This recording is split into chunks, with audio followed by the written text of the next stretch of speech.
floor that we kind of refer to as like kind of a material. It's being built out of cement plaster or stucco. There's a smooth finish, kind of a beige color. Everywhere that you're seeing yellow, that's kind of what that'll be on the first floor. As far as like stage of construction, they've been working on this for the past year and a half. A lot of that early stuff is all in the ground. Actually, a big effort on this project was to excavate the soil and then install piers, columns, or the same rock standing out, down to bedrock. They range from 30 feet piles to about 5. And all that effort, and then they brought the soil back in and compacted it. And all of that was just to mitigate the soil that's here currently. There's a lot of clay in the soil. There's not a lot of bearing capacity. So if they didn't do all that, then all the foundations for the building would be like enormously big. So they instead modified the soil to make sure the soil has more capacity, and then the structural engineer was able to design more standard foundations. This is in terms of like construction. It's a concrete structure primarily. You can see concrete columns. It's called a two-way flat slab because the concrete slab spans in two directions. So there's a grid of columns every 30 feet. This project, we decided to expose a lot of the concrete just to that it fits the campus really well. And this is a beautiful material. So like this column will be all exposed.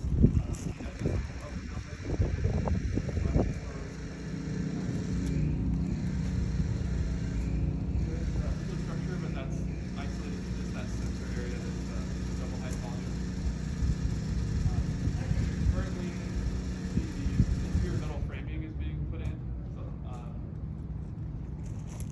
that's ongoing, and of course the mechanical, electrical, and plumbing systems are being installed. This is a really critical part of the project where you probably have 6 or 7 trades out here getting their work done.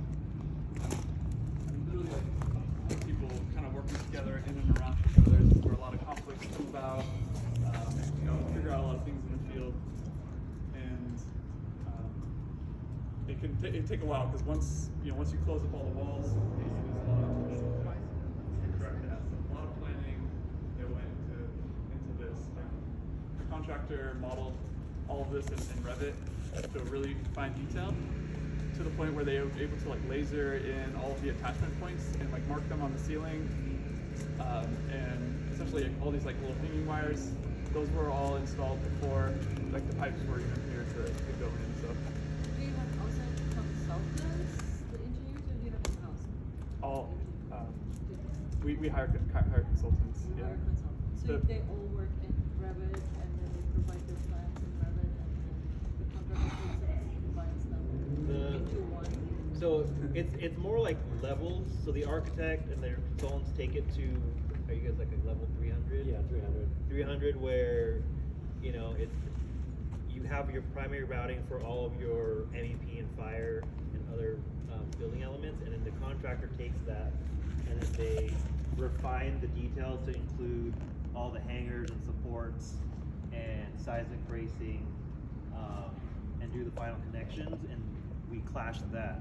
And whatever, when we say clash, it's if there's any building elements in the model that are physically clashing with each other, and we make adjustments at that point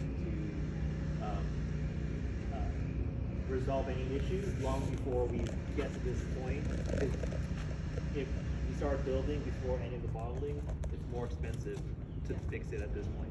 Because you have materials, you have labor, you have equipment that's now accruing a lot of costs. So you want to resolve issues prior to. And Revit helps you. Yes.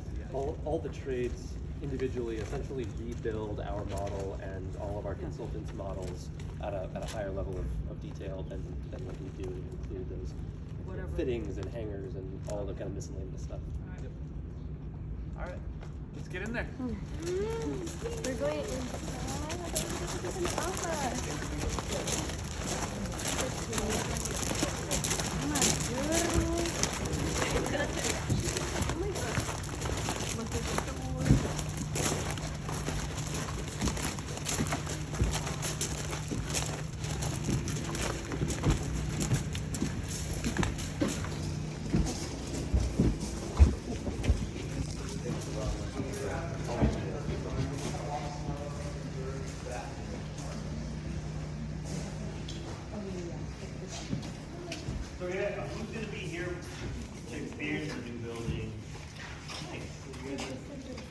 This is the bookstore.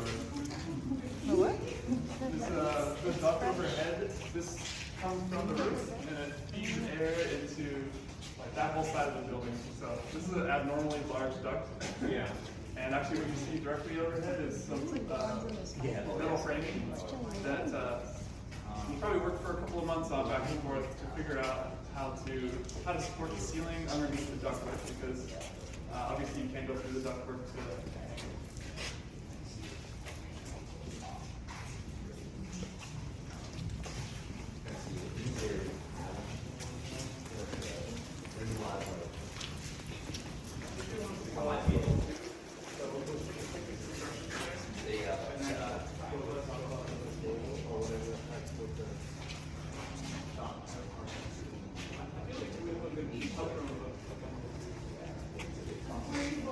On the project from the beginning?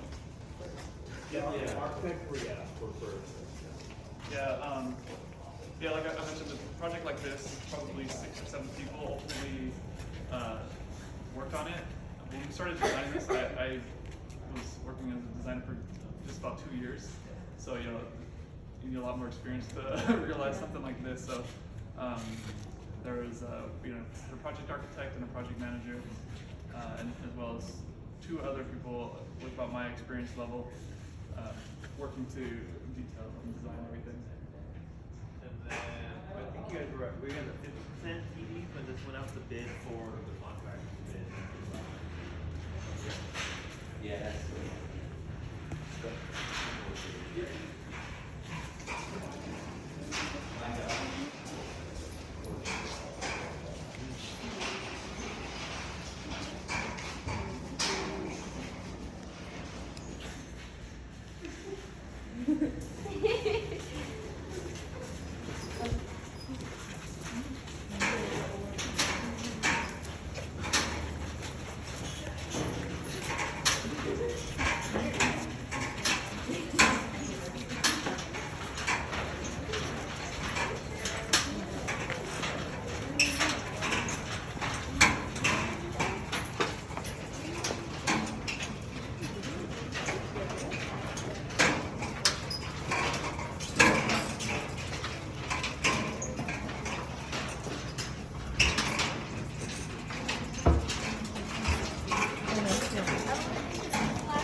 slide open with this, have like about a 20-foot opening. And it's just a manual door that would be left open. There's one there, some over in the dining area on level 1. But just all these openings lower to the ground. And then here, you're seeing above us is one of the special features, structural steel truss. And that's we went with the steel structure right here specifically to be able to span this distance. This would be really almost impossible to do, not possible, but really difficult to do out of concrete. So that's why we introduced steel here. Specifically, this truss it's built up out of smaller HSS members, which are all the little members that you see there, which ends up like a very aesthetic kind of delicate elegant span about 80 feet.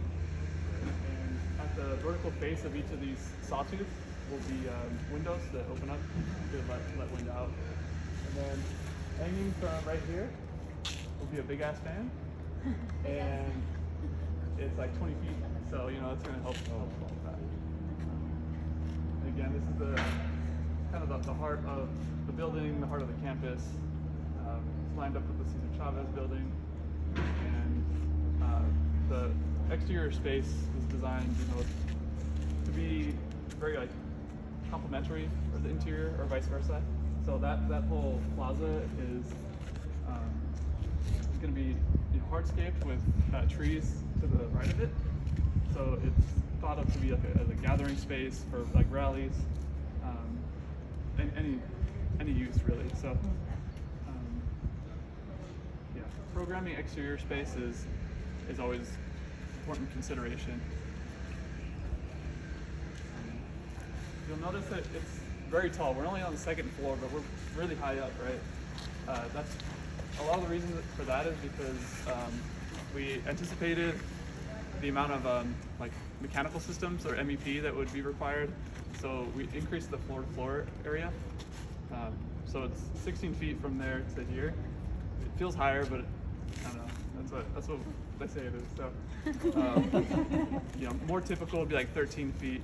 So you pay a little bit extra, but it allows you to have, of course, higher ceilings, and then also allows you to group mechanical systems in one specific area that feeds the rest of the building. So it's you know, to have this big open area, it's difficult because you can't run ductwork across, you know, and that's part of the reason why you saw the really large ductwork on level 1, is because they had to find a way to move the air across. How cause you could see the framing drop. How much is the drop for the ceiling? For the installation, yeah, because that was visible down there, right? Yeah. So a lot of the ceilings are at about 10 feet, and the underside of the concrete deck is at 15 feet. So there's, in theory, 5 feet of plenum space to put all the MEP items. Yeah. Let's talk about this. Is the big room you see there is a ballroom. So Southwestern College has historically you know, rented out ballrooms like for their annual luncheons, and they wanted to include the space for large assembly on campus. So what you see is 4 large bays. You can see like where the concrete just drops down. That separates the bays, and they can there'll be operable partitions in between to allow function as one large ballroom, or 4 small ones, or 2 medium ones. So very reconfigurable. See big holes in the floor right here.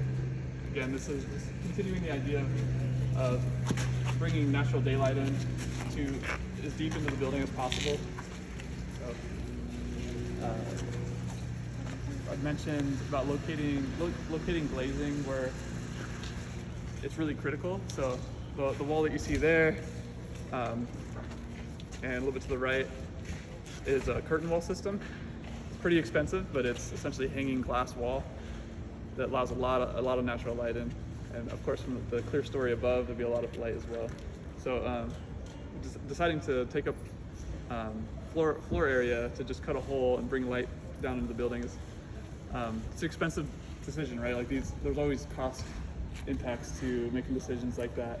So having a really strong reason and being able to like justify why you're doing it is critical. And I think that ties back to, you know, your education now, like what you're doing. You know, you're presenting your design and, you know, trying to say why you're doing it, right? And it may feel abstract, but you're building a skill for reasons like this, you know, like to be able to design something like this, communicate it to the client, why it's important, and why they should keep it in the project.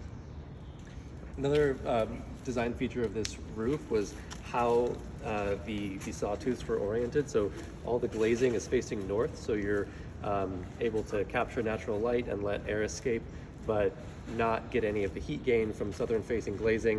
At the same time, you're pitching all of these angles up towards the south, which makes the solar panels that you put on top of them more efficient. So you're kind of being able to do as many things at the same time with one move as possible. That's one way you can kind of help manage the budget of a project and make it efficient.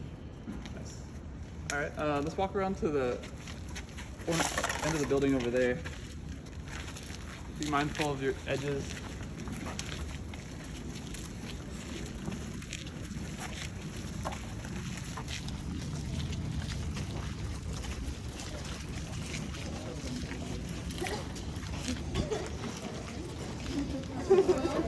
Yeah, we got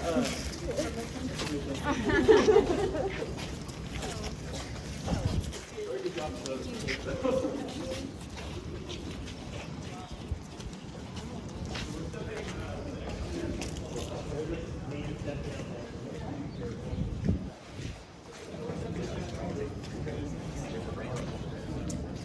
It will be finished out like as occupiable space, so this will be outdoor spaces.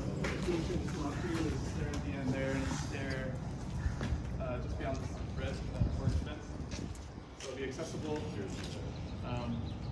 We're standing in a depression because, as I mentioned, it's a roof, but designing as like an indoor-outdoor experience, you don't want to like have to go up a ramp or up any steps when you go from outside to inside. So this will get insulated. There'll be a roofing membrane, and then on top of that there'll be a little bit of pedestal stuff that holds up.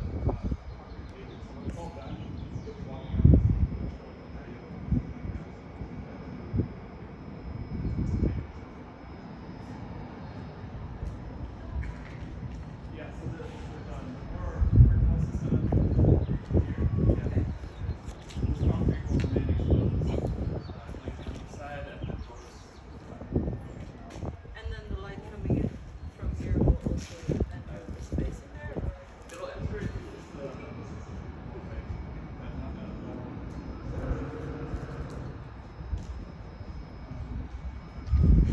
Let's go through this thing too.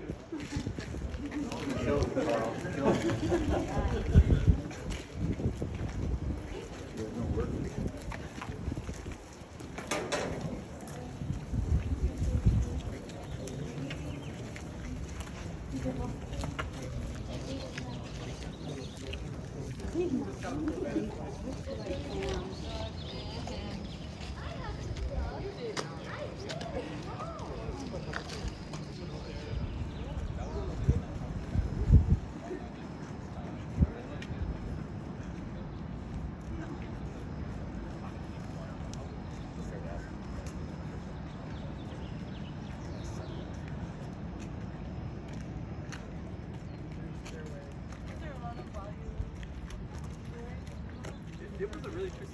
We designed it during COVID, and there was a lot of like.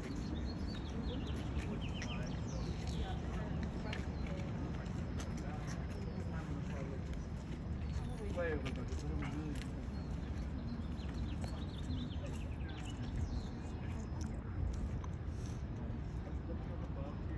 Steel structure that creating a canopy, and all the tapered section will get total rotation up on top. So it'll be kind of like a trellis, a big trellis. It'd be similar to the IT building if you've seen that, where the PVs are kind of transparent. Yeah. Yeah, being that it's, we all work, Gensler, we've done like 3 or 4, 5 projects on campus. There's actually 4 under construction currently. So, we make sure to like keep consistency, right? Like build a single image and idea. So I think MSE was not your project, or not Gensler. Correct. And then the pack, like That was not. that's what I was going to say. But everything else, like The aquatic center. aquatic center, also the Devor- stadium there. The stadium. And the IT building, right? Yeah, There's IC1. The L&T project over there is something we're working on. Oh yeah, that's right. Yeah. That'll be open probably in the next couple of months. They're wrapping up soon. Yeah. Is it almost complete? It is almost complete. Yeah, they're closing out. They must be so happy. Um, Because they're occupying our building, like they're teaching classes. oh, are they? Any questions so far? Like having fun now. Where could we go? We could see a little bit more granular stuff. We could maybe walk in that area of the building. So primarily, that's kind of where we put the smaller program. You kind of see like the openings, the rhythm on the exterior down low. That's a lot of like offices, things like that. So that's kind of where we fit all the ASO programming.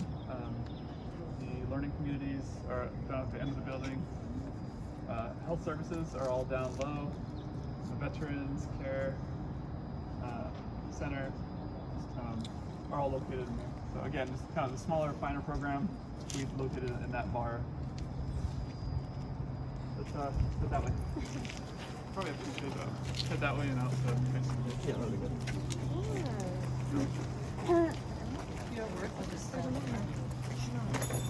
So nobody stumbles.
I don't feel comfortable going much further than where you're at. Yeah. I don't know what it looks like.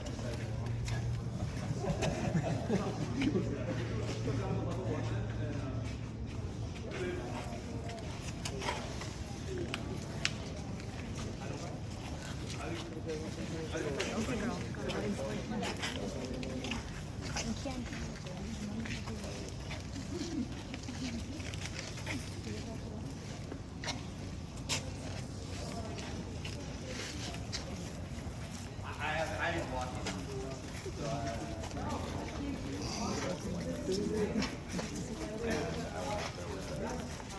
Well, I mean, you gotta be able to at least look at what you're See a construction site is really volume.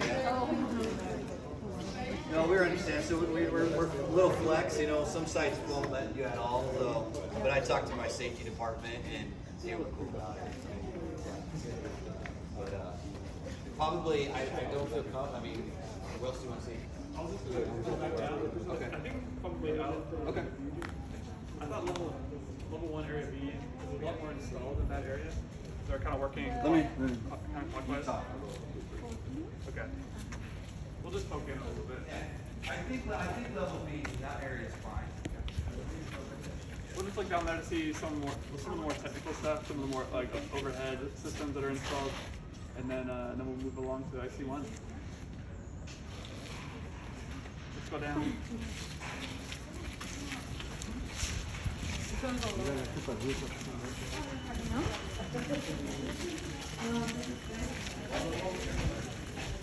Got that again?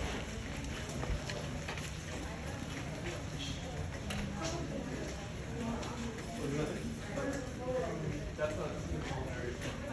So there's a kitchen fund and then a couple culinary bags.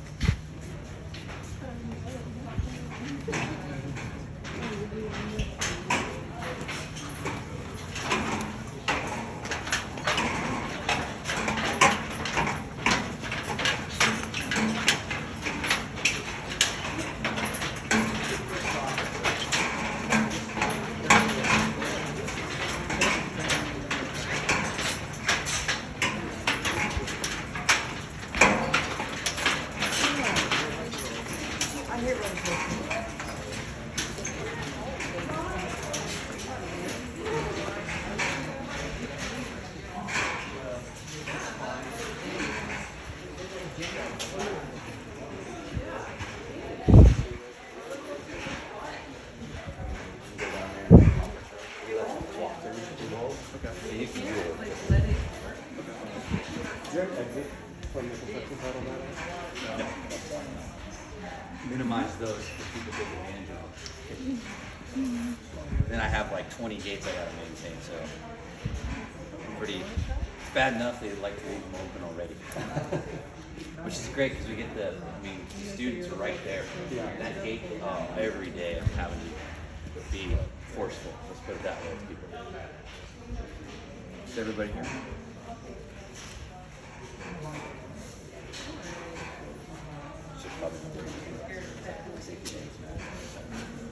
Can you see? I said, yeah, I can see. That's a worker. Yeah. Everybody, real quick, Carl's gonna lead us through this area. I just ask that you just stay in the center of the hallway. It's safe, but these metal studs do have sharp edges, so people in shorts and holes in your jeans, just short sleeves, watch out for those. Try to stay in the center. Don't grab because you're not wearing gloves. That's one of the big reasons why we wear gloves, is because there's multiple things that can cut you. So that's all I ask. And go ahead, lead the way.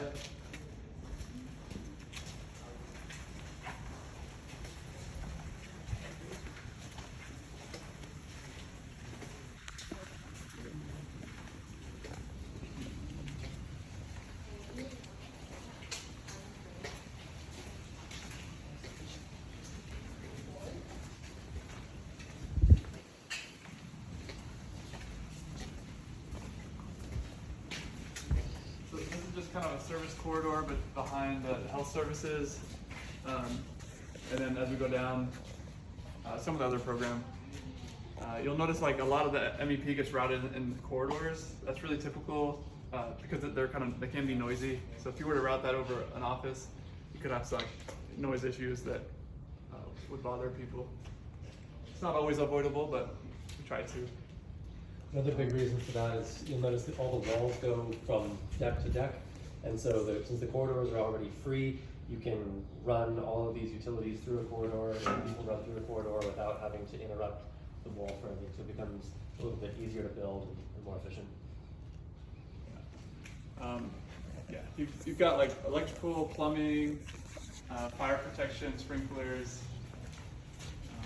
all the low voltage like security and data all run through here.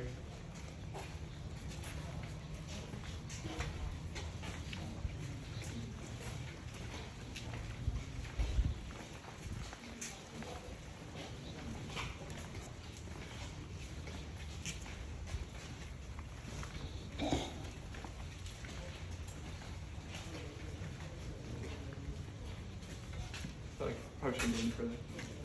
Alright. A lot of mails and stuff. It's just in and out, or can we loop around the outside? I don't think we can loop.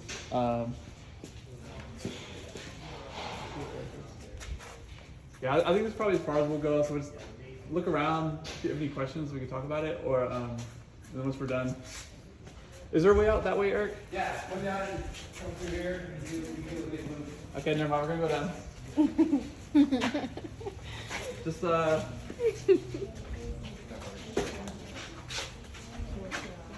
gonna take out the screws.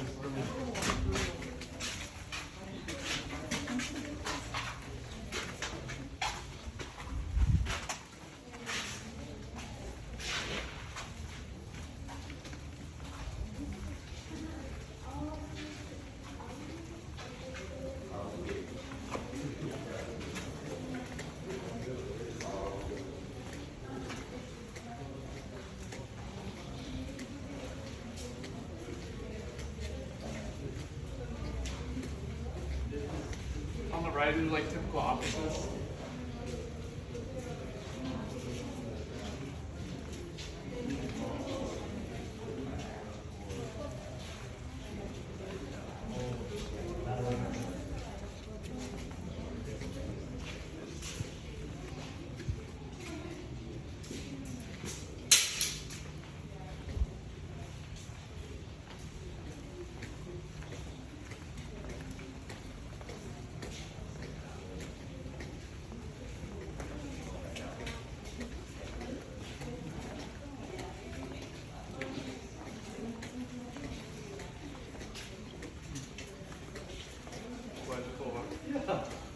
Probably depressing. It's a bathroom.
Oh yeah, so we're just gonna walk straight down to the IC1 site.